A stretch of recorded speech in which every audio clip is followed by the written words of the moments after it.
Welcome back everyone. So I hope you all are enjoying the content, and today I have brought a problem from Work Energy chapter from Pathfinder book, and it's question number 17 of Check Your Understanding section. Although it will require some concepts of NLM and catenary also, because it will test your understanding about catenary problems as well. So I'll explain everything, need not to worry. First, read out the problem once. The problem states that a massive homogeneous rope of length L is suspended between two nails A and B driven in the same horizontal level. The rope makes angle theta with the horizontal at the nails and its lowest point is at depth D below the nails. A bead threaded in the rope released from the nail A slides down the rope without friction if the bead is so light that the shape of the rope remains unaffected. Find acceleration of the bead when it passes the lowest point of the rope. So first, what's the target here? I mean, I am releasing the bead here and it will finally reach here. So when it will reach here, it will have some velocity, let's say v. So I can find v easily by using energy conservation. I will just simply write half mv squared, that is the increase in kinetic energy. This is basically the decrease in potential energy, that is mgd. So that's how I can find v. But we are supposed to find the acceleration of the bead when it passes the rope. So as there is no friction, so no tangential acceleration will be at the lowest position, and we will get only a radial acceleration or centripetal acceleration, whatever you may call. So that a centripetal will be nothing but v square upon radius of curvature. Now that's our main target, to find the radius of curvature, because at this point what if we are still not sure about what is the radius of curvature, right? If we can calculate the radius of curvature, we'll just do v square upon r and we'll find the acceleration at this point. So that will be our motive of this question, right? I hope it's clear. So let's start.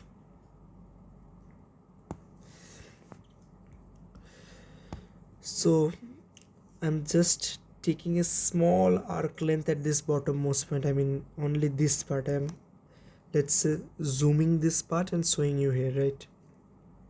Let's say this is that small part, small arc length, and this is having a radius of curvature of, let's say, r, and this angle is, let's say, d phi, a very small angle because this arc length is also very small.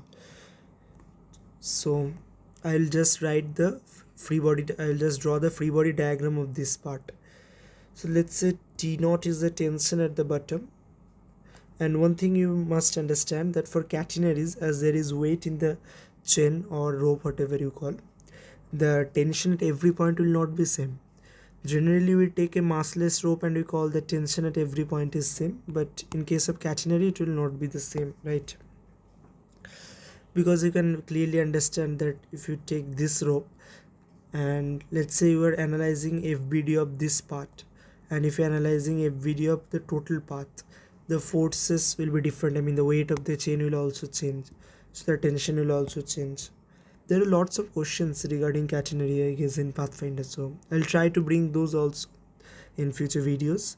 Now let's concentrate on this video. So I'm assuming that at bottom the tension is T naught. As the arc length is very small, I can assume that at every point of this arc length the tension is T naught. I have shown here also T naught and here also T naught. So that much assumption is valid, right? But we can't tell that at every point tension will be T naught. So now let's draw the weight also, because this arc length will be r d phi. This will be the length of the arc. So weight will be, let's say, lambda r d phi into g. A lambda is mass per unit length. I have assumed mass per unit length of the rope, right? So if I draw a vertical line here, I can call this angle as d phi by 2. So this angle will also be d phi by 2 as alternate angle. This is also vertical line. So this angle will be also d phi by 2, because this angle will be 90 degree minus d phi by 2, and this is a horizontal line, so this will also make d phi by 2. So the horizontal component will be t cos d phi by 2 and vertical component will be t sin d phi by 2. Similarly here also the horizontal component will be, sorry, let's mark it t naught, right? We have defined tension as t naught. T naught cos d phi by 2 and vertical will be t naught sin d phi by 2. So as you can clearly see, t naught cos d phi by 2 and cos d phi by 2 gets cancelled, and the remaining is only the vertical component of t naught sin d phi by 2. This will get balanced by the weight of this small part. So let's balance these two. So net upward force will be 2 t naught sin d phi by 2 and net downward force will be lambda rg d phi. And as d phi is very small, we will make our very general assumption that sin d phi by 2 will be equals to d phi by 2, and this is equals to lambda rg d phi. So d phi gets cancelled from both the side, 2 gets cancelled, t naught comes as lambda rg. So we were supposed to find r, right? This was our target, the radius of curvature at the bottommost point, and lambda is a known quantity, g is also a known quantity. I mean, lambda is not given, I guess. Yeah, it's not given, but we are assuming it as a constant because it will get nullified in the final answer. I mean, no lambda terms will be there in the final answer, right? So we need to somehow relate t naught in some known terms, right? So let's try that. Now I'll draw another FVT, but this time I'll take a half part of this catenary. I mean, from point B to the bottommost point. I'll analyze this part of the catenary, right? So let's say this is fixed, I mean hinged at point B, and this is the bottommost point. At bottommost point it will be horizontal. So we have assumed that tension is T naught at the bottommost point, and here I am assuming tension is T, let's say, and the angle was given, I guess. Yeah, the angle with the horizontal was given as theta, so this angle is theta. So horizontal component of tension at point B is T cos theta and vertical component is T sin theta. And total length was L, I guess. Yeah, total length was L. So half length, this length is L by 2. So weight of this portion will be acting downward as lambda L by 2 into G. Now again we will balance the forces in horizontal and vertical directions. So in horizontal direction we will get T naught is equals to T cos theta, and in vertical direction we will get T sin theta. Let me write like this, it will be easier to understand. T cos theta equals to T naught, and in vertical direction it's T sin theta equals to lambda L by 2 into G.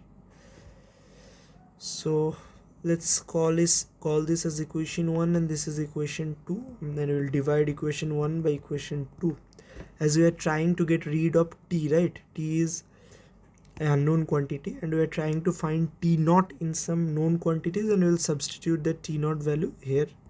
We'll substitute the T naught value here to get the R value, the radius of curvature.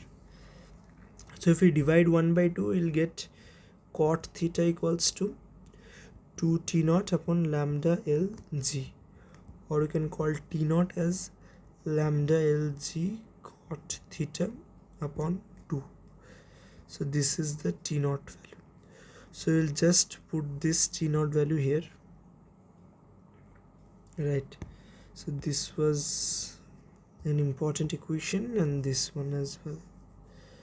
So let's just substitute the value of T naught in the first equation. So we'll get lambda L G cot theta upon 2 will be equals to lambda RG.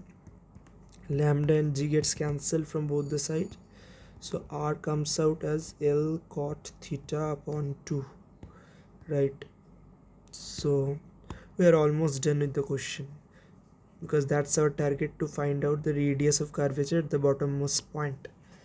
And as I've already said you earlier, that velocity, we can find the velocity at the bottommost point by energy conservation. So I'll simply conserve the mechanical energy. Initially it was mgd, potential energy, if we assume the reference level as the bottommost point, zero potential energy level, at the bottommost point, then we will call the initial potential energy as mgd and initially kinetic energy was 0. And so finally, as per our assumption, potential energy will be 0 and kinetic energy will be half mv square. So simply v square will be equals to 2gd, and acceleration at the bottommost point will be just the centripetal acceleration, that is v square upon r. This is v square, so we'll get 2gd upon L cot theta by 2. It will come out as 4gd tan theta upon L. Yeah, and let me just show you the direction. It will be upward because here this was the velocity v, so v centripetal acceleration will be in upward direction, right? So that's all. This is the answer for our question, and I'll try to bring some more problems related to this catenary, right? Catenary is simply just, you can call a rope which is having some uniform mass distribution, right? Because generally in JEE syllabus we don't deal with catenaries a lot. We deal with massless ropes where tension at all the points remains same. So this is kind of a new concept and I hope you liked it. So I'll try to bring some more problems related to this concept in next videos, and thank you, stay tuned.